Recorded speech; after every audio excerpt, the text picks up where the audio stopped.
De novo, um velho drama. A seca traz a sede e a fome para bichos e gente. Sem chuva, não dá para plantar. E os reservatórios desaparecem como miragem. É um período de sofrimento. Você é o nosso convidado para uma viagem à terra seca. Vamos mostrar as consequências do longo período de estiagem e as medidas que estão sendo tomadas para que tantos nordestinos não tenham uma rotina transformada em calamidade.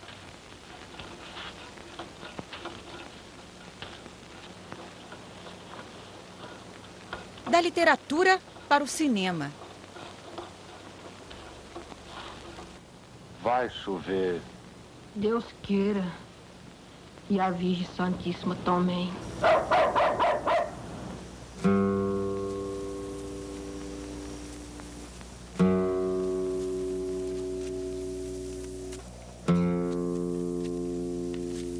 Nos programas especiais da TV, a tristeza e o desamparo da seca foram retratados por escritores, cineastas e diretores com toda a carga dramática.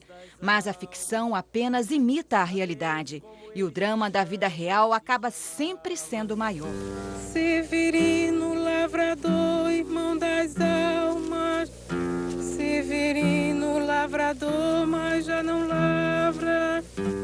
E de onde o estás trazendo, irmãos das almas? Onde foi que começou vossa jornada? No sertão nordestino, mais uma vez, as cores desbotaram. A estiagem levou o verde, a água e vai tirando lentamente a vida dos animais e a esperança dos homens. Quando eu chego aqui, que eu olho para aqui, os olhos enchem dela. Há 50 anos não se via uma seca tão intensa. Agricultores, pecuaristas, autoridades se unem no mesmo lamento. Fazer o quê? É pedindo chuva, né? Que quando o cabo está aperreado, o cabo pede por Deus para chover, né? A palma acabou-se. Tudo acabou-se agora. E esse ano ainda tá bom. Agora quer ver é o ano que vem. O ano que vem é que é ruim. Já está preocupado? Já está preocupado. As condições. Tá vendo? Tudo magra. E isso é as melhores, porque teve delas que já chegou a morrer. Você passa aí nos caminhos e vê só as ossadas. Essa é a maior seca dos últimos 50 anos. Foi a primeira grande seca em que a gente não teve o El Niño tão característico das demais secas. Portanto, havia-se uma previsão de seca, mas com 20%, 25% abaixo da média. E nós estamos aí com 50% até 75% abaixo da média. Seca no Nordeste não é novidade, é uma característica natural do semiárido. Ao longo do ano, são poucas chuvas por um curto período, distribuídas irregularmente. Foi sempre assim. O fenômeno climático ocorre há séculos, mas cada vez que chega com mais intensidade, revela que o homem do campo ainda não está preparado para enfrentar um problema tão antigo. Infelizmente, para a região do semiárido, acabou seu ciclo de chuva. No semiárido nós temos o ciclo de chuva e o ciclo seco. O ciclo de chuva nós começamos em dezembro, novembro, dezembro e vai até maio no semiárido. E depois disso não chove mais, então não vai chover mais na região do semiárido este ano. O mapa da primeira grande seca do século XXI tem tintas carregadas e números impressionantes. Segundo a Secretaria Nacional de Defesa Civil, 769 municípios do Nordeste estão em situação de emergência. 4 milhões de pessoas sofrem com os efeitos da estiagem. No estado da Bahia, a situação é mais grave, com 214 municípios em situação de emergência. Na Paraíba, são 172. Rio Grande do Norte, 140. Piauí, 112. Em Pernambuco, 62. E é cada vez maior o prejuízo com a seca. Só o setor agrícola pernambucano soma 411 milhões de reais, com a perda de 370 mil toneladas de grãos que não serão colhidas. No Piauí, dos 224 municípios, 156 estão na região do semiárido nordestino, com a população de cerca de 1 milhão de habitantes. Em alguns lugares desta região, não chove há 5 meses. Agricultores perderam as lavouras, animais estão morrendo no pasto por falta d'água. E esta é considerada uma das piores secas dos últimos 40 anos. estamos perdendo tudo, quem tem gado, os animais, porco, tudo, porque não tem nada, se não tem milho, não tem ração nenhuma, o gado tem que morrer mesmo. Eu perdi tudo, porque aqui no sertão é assim, o apelo da gente, rapaz, era uma coisa da roça, e aí a roça não deu nada, moço, não deu nada. Atualmente, 134 municípios do estado decretaram situação de emergência por causa da estiagem prolongada. 102 já foram reconhecidos pela Defesa Civil Nacional. A FETAG, Federação dos Trabalhadores na Agricultura, pede urgência nas ações governamentais. A implementação imediatamente desse valor de R$400, né, que é o crédito emergencial, e também antecipar o seguro-safra nesse momento. E liberar também os recursos emergencial, que chega a R$2.500, que é o custeio.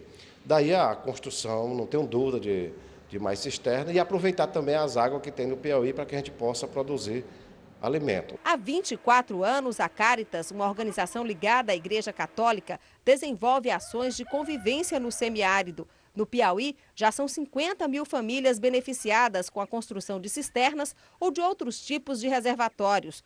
Para este representante da Cáritas, as condições climáticas da região não vão mudar. O que deve ser modificado são as estratégias de investimentos do poder público. Nesse momento, é preciso fazer o atendimento emergencial, mas tem que investir maciçamente em obras estruturantes, mas pequenas obras que atendam de base familiar. Isso dá suporte suficiente para as famílias conviverem no semiárido com capacidade de produção. Há 14 anos, a Operação Pipa é realizada pelo Exército no Piauí. O que era para ser uma ação emergencial em um curto período de tempo, acabou se transformando em um trabalho de rotina. Hoje, para muitas comunidades de 76 municípios do Piauí, esta é a única forma de ter água em condições de consumo em casa. Tem que pagar, se quiser uma água melhor tem que vir de outro lugar e tem que ser pago, que o dono não vai trazer de graça. No último mês, o governo federal enviou R$2.300.000 para serem investidos na Operação Carro-Pipa, que está beneficiando 250 mil pessoas do semiárido piauiense. Uma ação emergencial que garante a sobrevivência de muitas famílias do sertão. Mas, para garantir isso, a fiscalização é essencial. Temos que ir no terreno verificar se o morador recebeu água, se a água que foi entregue é a água de qualidade, a água que foi cadastrada inicialmente. Então, essas são as maiores dificuldades, é uma operação do dia a dia. A cada momento, um morador que não recebe porque um caminhão-pipa quebrou em função das más condições de estradas.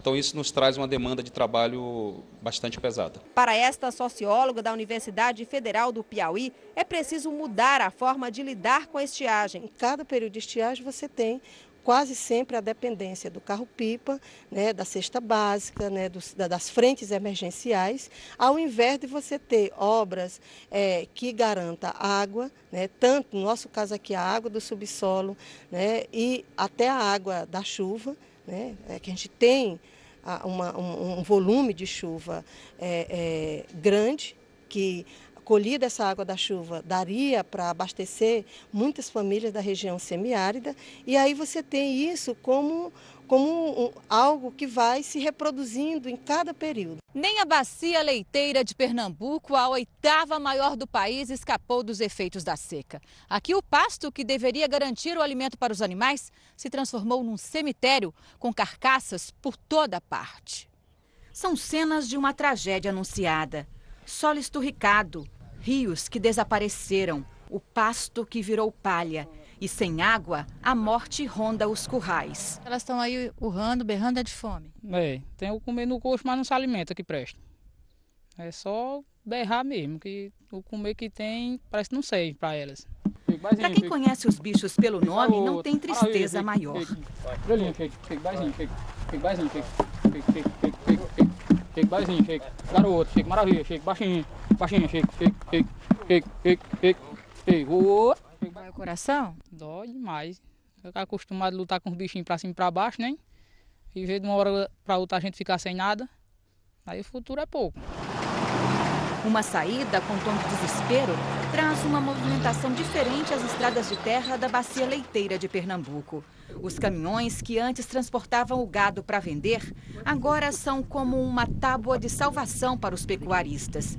Cerca de 9.000 animais foram levados às pressas para os estados do Maranhão e do Pará, para não morrer de sede e de fome por causa da seca.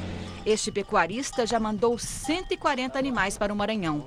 Desta vez, outros 20 serão salvos. Nunca saiu tanto gado daqui por causa da seca? Ninguém, eu tenho 46 anos, eu nunca vi um negócio desse aqui. Ninguém nunca levou gado numa situação dessa. Alguém levava que comercializava, levava gado para vender, mas numa situação dessa é a primeira vez que eu vejo o pessoal se socorrendo de outros estados. Agora é os animais, né? Antigamente era o retirante que saía para São Paulo e agora é o gado saindo para outros estados e não morre.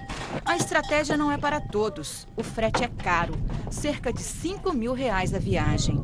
Os animais mais fracos não resistem à maratona pela sobrevivência e morrem pelo caminho. Os motoristas mal conseguem parar em casa com tantas cabeças de gado para transportar. Antes eu rodava mais pouco, mas agora não está tendo sossego, né? E o pessoal desesperado, cada um. Eu mesmo tenho para mais de 8 viagens já contratado, de acordo, né, em ordem. A gente vai puxando e o outro vai esperando. Quem for chegando primeiro vai cair na vez, né? Serão mais de 1.200 quilômetros e 2 dias de viagem até o Maranhão. Saiu na sexta-feira à tardezinha. Seu José juntou os parentes, as economias e mandou 18 vacas para o Pará. A distância é mais longa, são quase 2.000 quilômetros. E ele acredita que não vai ter condições de trazer os animais de volta. Uma viagem só de ida? Eu creio que sim. Porque para eu trazer para aqui enquanto tiver agora, eu não posso trazer. Porque se eu trouxer é para morrer. Por que o senhor mandou para o Pará? A situação que a senhora está vendo aí, ó, a barragem seca, não tem mais uma folha de palma e eu não tinha condição para segurar elas. Ia ver elas morrer aqui dentro do curral, que nem tem várias aí já, gente aí perdendo. Na esperança de iniciar um novo rebanho, ele ficou com um touro e um bezerro. Vai começar tudo de novo? Se Deus quiser, né? Primeiramente Deus. Foi uma decisão muito difícil para o senhor mandar o gado embora? Foi, a minha vaca foi. Para mim dói no coração, né? Viver o curral assim vazio.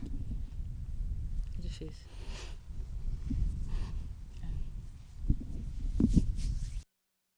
Em algumas fazendas, onde o pecuarista não teve como mandar o gado para outros estados, a situação é dramática.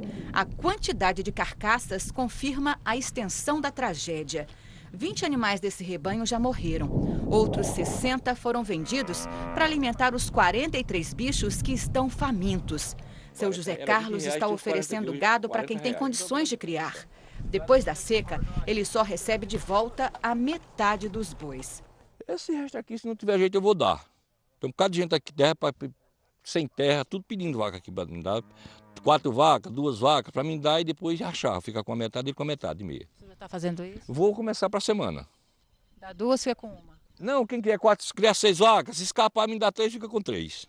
É melhor do que vender R$500. Uma vaca foi comprada 2.503, a gente deu R$500. Mas você não tem condição de ficar? 6 meses. De outro jeito, ao invés de morrer, eu tenho que dar, né?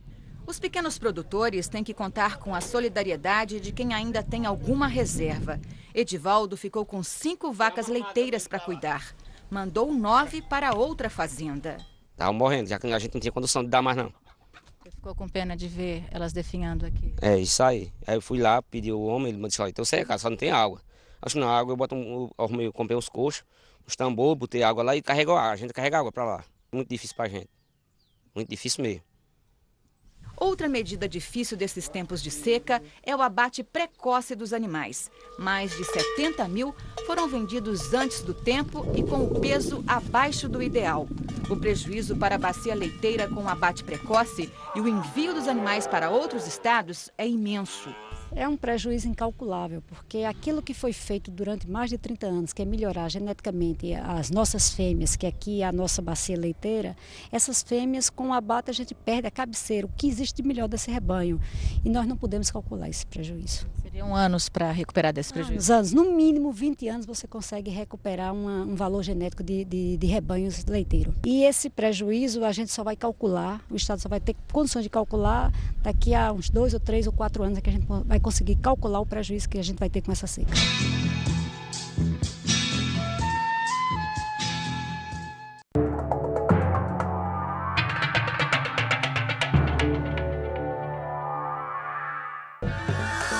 Amanhã, 9h30 da noite. Globo News Ciência e Tecnologia. Veja como a arqueologia ajuda a preservar o passado nas grandes cidades. 11 horas. Mundo S.A. A receita de sobrevivência de uma tradicional fábrica inglesa de cerâmicas. E as estratégias da maior administradora de shopping centers do Brasil.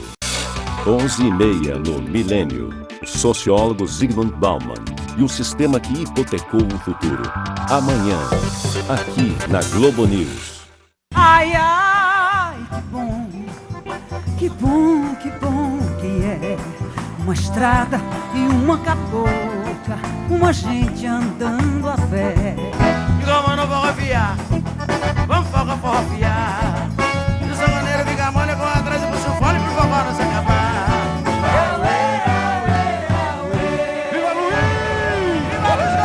Sarau, nova temporada, a partir do dia 22. Cliente Claro TV sempre ganha mais. Entre no site claro.com.br/Claro TV e clique na aba Claro Clube. Lá você tem acesso a um conteúdo exclusivo como jogos online, concursos culturais com prêmios incríveis, detalhes e curiosidades da programação e também uma página com mais de 40 parcerias com até 50% de desconto. Cadastre-se no site e faça parte do Claro Clube.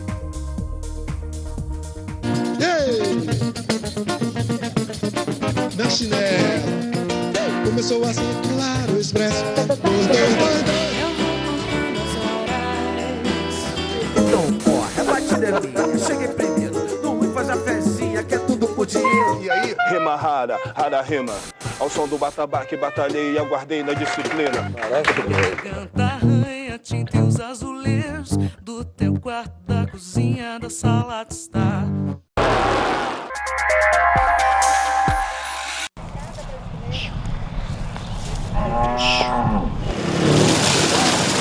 Esses tempos de vacas magras e rebanho reduzido abalam uma das regiões mais prósperas de Pernambuco. A produção de leite, que chegava a 2 milhões de litros por dia, despencou.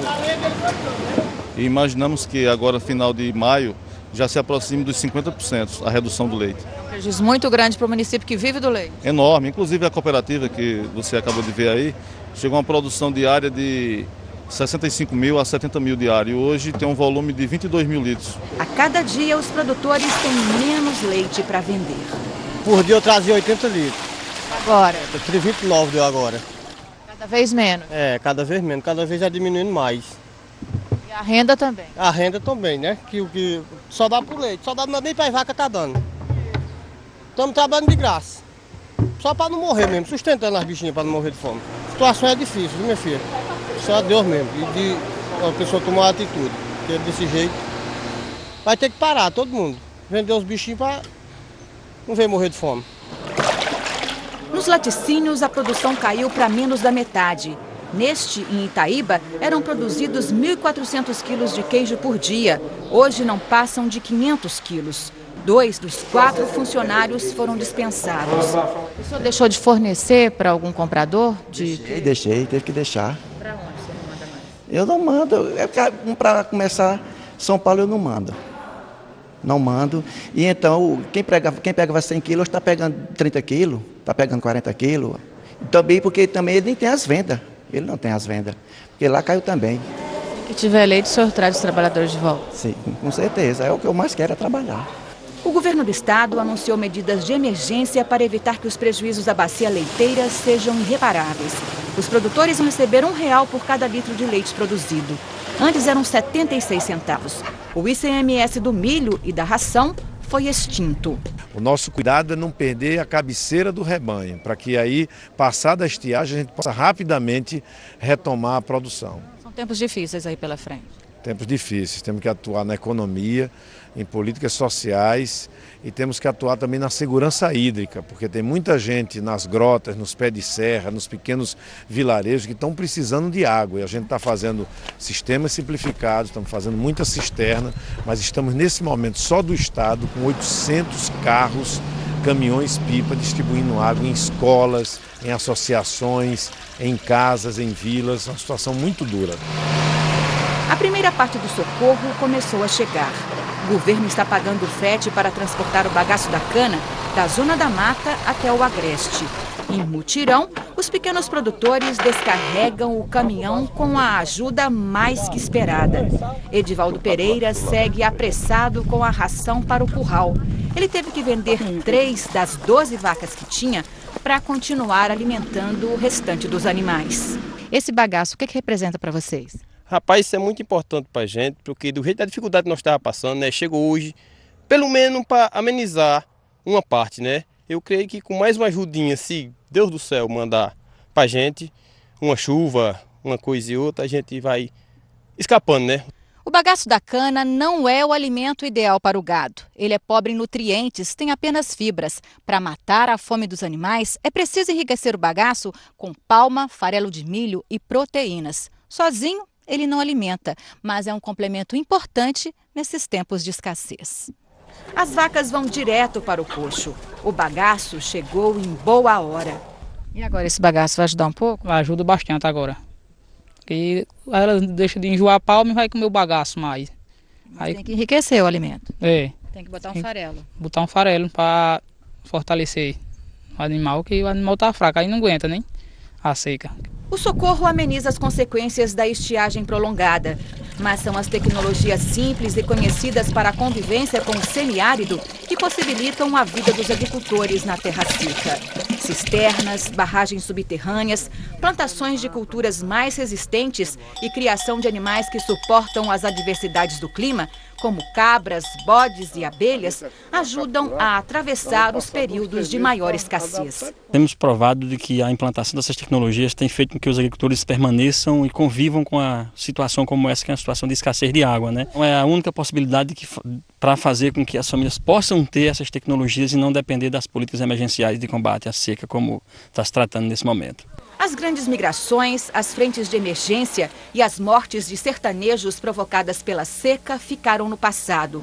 Mesmo vulneráveis, os agricultores agora têm acesso aos programas sociais que dão algum alívio. O que acontece de diferente agora? Esse, de fato, é uma característica extremamente diferente. Nós temos bastante políticas públicas, nós temos, por exemplo, em Pernambuco, 1.300.000 famílias que têm o Bolsa Família, nós temos um conjunto de medidas como teremos o Bolsa Estiagem, temos o Garantia Safra, que juntos vão beneficiar 260 mil agricultores. Mas até quando os nordestinos vão precisar de ajuda oficial para que a seca, natural, previsível e recorrente não se transforme em castigo? Veja, eu acho que aí tem a participação, né, do governo, da sociedade, das ONGs e do próprio homem do campo, tá certo? Primeiro é que o governo tem que disponibilizar, como vem disponibilizando, assistência técnica, para que esse produtor ele conheça essas tecnologias, ele tenha acesso aos equipamentos necessários para que ele, né, faça o manejo corretamente, tá certo? Eu acho que a participação das organizações não governamentais é essencial, porque elas dominam muito bem essas tecnologias simplificadas de convívio com o semiárido, e do próprio agricultor também, que aí ele tem que buscar essa melhoria. Tem que buscar mudar um pouco essa sua cultura de manejo que ele herdou, né, dos seus pais, dos seus avós, que muitas vezes ele tem que modificar para poder conviver melhor com o semiárido. Quando o homem aprender a respeitar os limites da natureza,